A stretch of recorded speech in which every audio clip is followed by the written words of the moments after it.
Yeah. Okay. So, to start off the interview, can you please state your previous management experience? Well, I'll go backwards, starting with the present, if I may. Yep.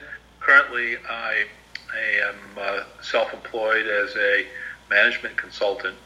I specialize in advising car dealerships, on how to improve their service and parts department operations with an eye towards increasing their profits and improving their customer relations, Mm-hmm. and also just improving the way in which they get things done.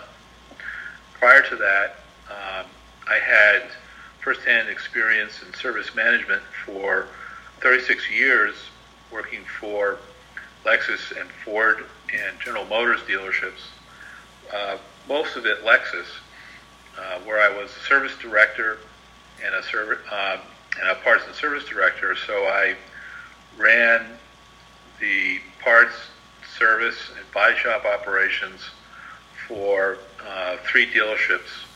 I had about 250 employees. Mm-hmm. All right. So to start off, for good managers, how important is setting goals? Goals are important so you have an idea what it is that your employees need to have goals so they know what a good job is. A lot of employees don't need that, especially the ones who are self-motivated. They have their own goals, and they will most likely, since you hired them, coincide with the goals of the dealership. Mm-hmm. But it's important to keep for instance, a dealership would have a goal of achieving a certain level of customer satisfaction based on surveys, and employees need to know what the standard of excellence is. Mm-hmm. And while I don't advise that managing based on the number is effective, but the employees need to know when the group and they are doing well or not, and if they're not, you need to discuss it. Yeah. There's also the ownership of the dealership have distinct ideas, typically, as to what they want or consider to be the amount of profit that they're looking to get. Mm-hmm. And that needs to be known by the managers, and it's not always known by the manager. Mm-hmm. And from there, the manager, he doesn't necessarily talk about the profit objectives of the department so much as he talks to each employee about their contribution to the department so that the employee knows what's expected of them. And everybody knows what's expected and knows what their job is. It all comes out to be successful in the end. Okay. So when you're talking about making sure that employees are, working to the standards of the goals, do you do what kind of performance reviews do you do? In the case of starting with, say, performance as far as, say, producing enough work or bringing in profit if they're in sales. That can be, depending on the performance of the group, can be reviewed every day, every week, or every month. It depends on how successful things are going. Yeah. Things are not going well, it's reviewed every day. Is that like a technique that you use? So you notice that someone is struggling or a certain area is struggling, and then you will do reviews, individual reviews every day until that person is back up to the status that they want them to be? Well, as a consultant, you go in and you really most of the challenges are of 2 kinds. One is a lack of education, a lack of information. There is not, there's very little education or instruction that's given to managers in businesses like this. Mm-hmm. They mostly learn from the person that they replaced, who was probably their boss, and sometimes they get into the management job because somebody quit or was fired, and the way we put it is the dealer throws the keys at them, which is a euphemism for giving them the job, and they have to learn as they go. So they don't even know often what it is that are what are good measures to follow. Yeah. So the beginning of the process is talking about what is it that, in other words, if you improve on these certain things, that there more profits will follow, and then there's instructions on how to say, for instance, it's something that the sales team needs to improve upon, the sales group. So in the case of a car dealership, they're called service advisors or service writers or service consultants. Those are the people that talk to the customers when they come in, and they take the customers' requests or problems. They talk about, say, the car makes a noise or something, Yeah. or they want an oil change, and they are, when they're trained, they are given good techniques as far as how to talk to a customer and take their information down, Yeah. how to treat them.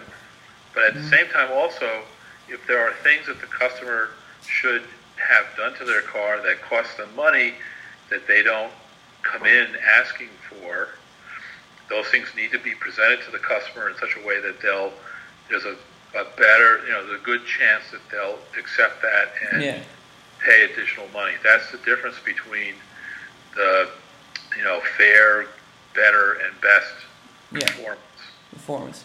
And so those things are all measurable. yeah. So you're talking to a service writer, and that say that they don't know about all this, so you train them. Then you start looking at, on paper every day, what their progress is. Yeah.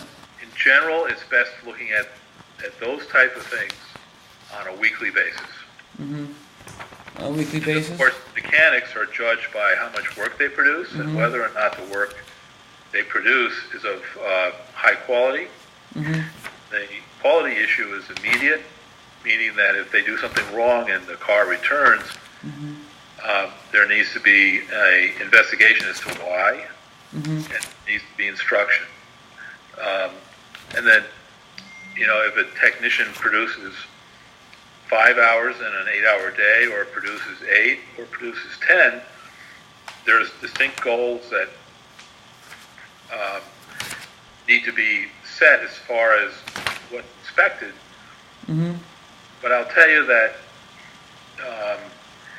in a large degree, the goals that the technicians have, they come into to work with them. A lot of times it's their wife who sets their goals. Yeah, a little bit of like self-motivation. Or wifely motivation. Wifely goals. Because in a lot of families that of technicians, the wife pays the bills. She manages the household, and she says, you need to bring home this much money for us to make ends meet. Yeah. And it's a lot of motivation. Yeah. All right. So talk about motivation. Are there any techniques that you use to motivate your employees? I think that employees come with the motivation already. Bring their own motivations to the business. When you're managing a sales force, you can have, and also to technicians, you can have, call them spiffs, or where you, if they achieve a certain level of performance, you typically, in something very narrow, like if you if you sell 20 tires this week, you'll get an extra certain amount of money. Those are incentives. Yep. And with technicians, sometimes you might say for every one of this item that you sell, you can put your hand in a fishbowl and pull out a piece of paper, and on it will be written a prize of some kind. You know, Really? a dollar prize. And do you see these as effective? The limited effectiveness. Limited I believe effectiveness. that what they do, what it does is it gets you to focus them on a certain thing that you want to improve the performance of. And I'm talking about sales. Mm-hmm. With the technicians, it's the same thing. But the one of the things that you have to be careful of is, and this is where leadership comes in, is you have to be sure that the people are not recommending something that's not necessary, which is something that the car business has a bad reputation for. So it needs to be clear to your employees that that's not what you're looking for. You're looking for honest recommendations. So the motivation to work hard, some employees work harder than others, and that is something they bring to the job. It is not exactly, it's not really like a football team where you get everybody fired up to run out there and do battle. It's not the same thing. Yeah, so it is very important that when you set your goals and you set the motivation to the goals, that the goal and that you want to accomplish is clear and set, to make sure that you don't motivate them in the wrong direction, which is possible. So the goals have to be clear. They have to know exactly what you expect of them.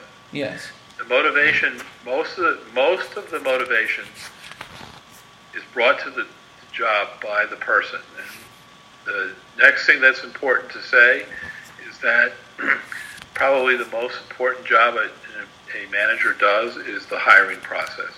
Yes. You want to hire the best people, and if you hire the wrong person, it costs a lot to find out that they're not the right person and replace them again. Mm-hmm. And if you have people who are lacking in motivation to whatever level, because you can't have all race horses in the stable. You need some people that are perhaps going along at 55 miles an hour. You need some that go at 70 or 75, and maybe you need somebody that goes at 50, a little below the speed limit, because there are certain kinds of work, if you're a technician, that you have to work at that speed. Yeah. There are certain customers, if you're a service advisor, who want somebody to spend time with them. Yes. And the person who's a high performer is not necessarily going to be the right fit for that person. They're not going to have patience to spend 15 minutes talking about a certain problem. They're going to be itching to work with the next customer. So you need to have a variety of people. Yeah. When you're in a retail business like a car dealership. Okay, and talking about organization and planning, how do you organize, or it's important to say, like, how do you organize what you have to do? And put it better this way: when going into while consulting, is organization and planning a big problem that you see, like managers lack? So I think that organization is not necessarily a problem, because when you're a manager, you get through the day some way, somehow. And the organization that you've created may not be the best, and that's where consultants can bring value, because people like myself have done it for a long time and made my own set of mistakes and have done some things that work and some that don't. I've also been in a lot of different dealerships, and I've learned, different ways to solve certain problems. So,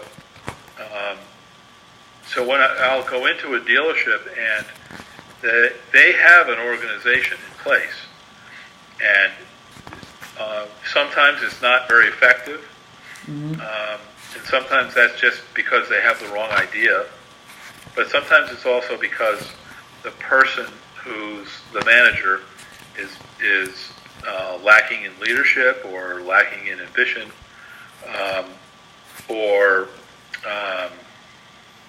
those are two critical things that sometimes happens. All right, I'm going to switch it up a little bit. So when you're saying, when you consulting and back at Lexus, when you need something to change, how would you lead this change? Is there like a process that you have to implement this new change, or to I would say that if you're a manager and say you wanted to change something, the first thing is to first of all, I believe that anything that's important you should write out. So you write out what it is that's going to change. I usually recommend call it a standard operating procedure. So you write, but however you do it, you write it out as a memo, whatever. You say, this is what we're going to do differently. And you explain exactly how it is that the new process or the new strategy or the new attitude, which is not really, I take that back, because you don't really change your attitude typically. But whatever it is, you make it crystal clear what it is that the change is about. You explain it to everybody so that they understand. You enact it, and with the understanding that people will make mistakes, and that they will not get it completely right at the beginning. You have to be patient, and you have to be there with them to work with them as the change goes into effect, whatever the difference is. And you cannot get everybody together and say, okay, guys and gals, this is what we're going to do different. We're going to do this, this, and this. And then say, okay, let's go back to work. And then the next thing that happens is the manager goes into their office, the people go out onto the floor and start doing their work, and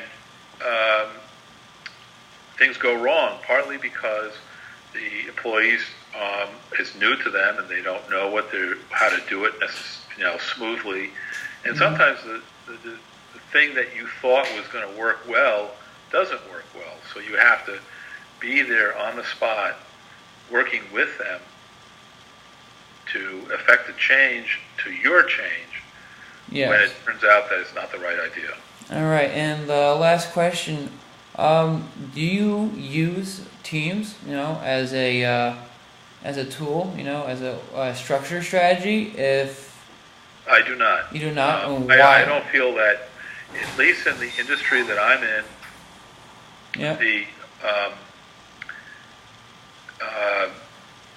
I do not, having used Teams myself when I was a manager and been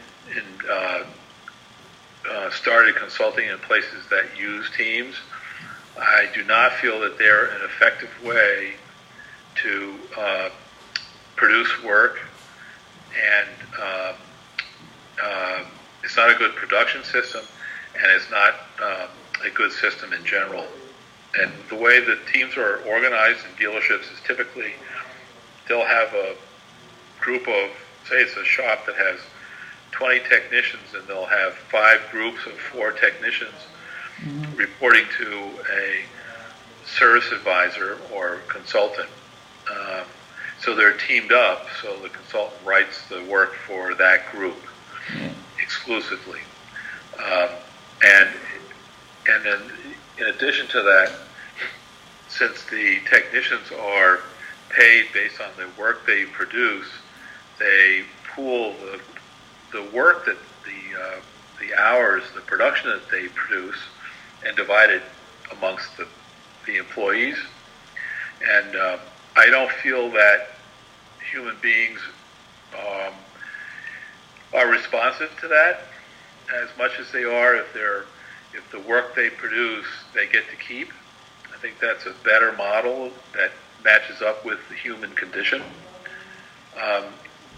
But also the circumstance of working in teams in this environment, it ends up with difficulties. For instance, the team that the technicians are working with, the team of 4, suppose their service advisor is not one of the best advisors,